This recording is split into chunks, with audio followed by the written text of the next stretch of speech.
បាទជាមួយនឹងលោកជំទាវញាជុំមានឬគួយក៏យ៉ាងណាវឹកសេនាគុនខ្មែរយំរំបីទិសគុំមិត្តភាពអន្តរជាតិកម្ពុជាម៉ារ៉ុកទឹកទី3ជាទឹកផ្ដាច់ព្រាត់ Final Round បាទទឹក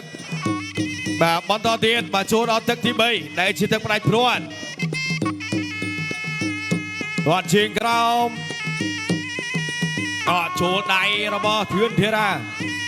បាទបច្រាស់បន្តិចបាទបាញ់មិញបាទតាមថែមទៀតបាទស្ដាំរបស់ធឿនធីរ៉ាគូសង1 2 3 4 5 6 7 8 9 10 It's all over. Ladies and gentlemen, a final round. Kun Khmer fighter took him the final round to a Moroccan fighter. ចំសពគ្រប់បាត់អើយបាទអូយនេះធីរ៉ាបាញ់មិញណាបាទចាំមើលបន្តិចសិនបាទខ្ញុំទូអធិប្បាយរូបភាពយឺតៗសិនបាទចាំជម្រាបពីអ្វីដែលជាបាទការ surprise បាទឆក់មួយដៃទឹកអំបញ្ញមិញនេះទឹក3មួយដៃទៀតមួយដៃខាងក្រោមទៀតអូយនៅកន្លែងនឹងសោះបាទគិតលុយ8លាន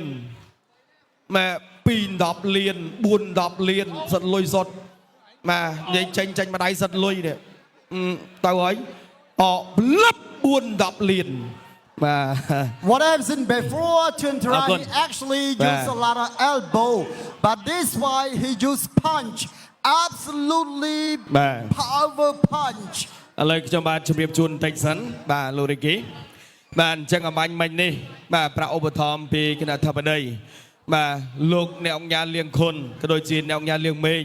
លោកទស្សនាការប្រគល់ផ្ទាល់តែម្ដងបាទហើយពីមួយទឹកទៅមួយទឹកលោកទស្សនាជាប់បាទហើយប្រាក់ឧបត្ថម្ភហ្នឹងគឺឡើងពីមួយទឹកទៅមួយទឹកទឹកពីអំបញ្ញមិញណាបាទប្រាក់ឧបត្ថម្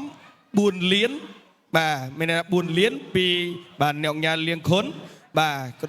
លោកអ្នកអង្គការលៀងខុនបាទ4លានរីឯបាទអ្នកអង្គការលៀងមេងលោក4លានដែរចាំម្នាក់8លានបើឈ្នះចូលដល់ទឹកទី3ភ្លាមបាទលោករេគីប្រាក់ឧបត្ថម្ភសម្រាប់ធីរ៉ាមកជាបន្តទៀត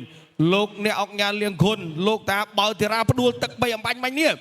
លោកបន្ថែម2លានទៀតស្មើនឹង6លានអូយបាទរីឯអ្នកអង្គការលៀងមេងលោកនៅអត់សុកលោកបន្ថែម2លានទៀតបាទឡើង12លានបាទអញ្ចឹងបើ6លាន2ដងគឺស្មើ12លានបាទ12លានអាដាមវ៉ាសាធាននិងលោកជំទាវអង្គការជួបមានអគ្គនាយិកាក្រុមហ៊ុនថោនក្រុមលោកទស្សនាផ្ទាល់លោកថាលោកបន្ថែម2លានទៀតអូយបាទធីរ៉ាថ្ងៃនេះបាទពិតជាអស្ចារ្យសម្រាប់ការប្រកួតអរគុណប្រកួតទុនទីជូនដល់គណៈកម្មការបច្ចេកទេសប្រកាសលទ្ធផលជាផ្លូវការបាទសូមអរគុណជ័យជំនះដល់ផ្ដួលគូប្រកួតឲ្យលោកញ៉ាកដាបញ្ឈប់នៅក្នុងទឹកទី3បានទៅលើកីឡាករបង្គោលក្រហមធឿនធីរ៉ា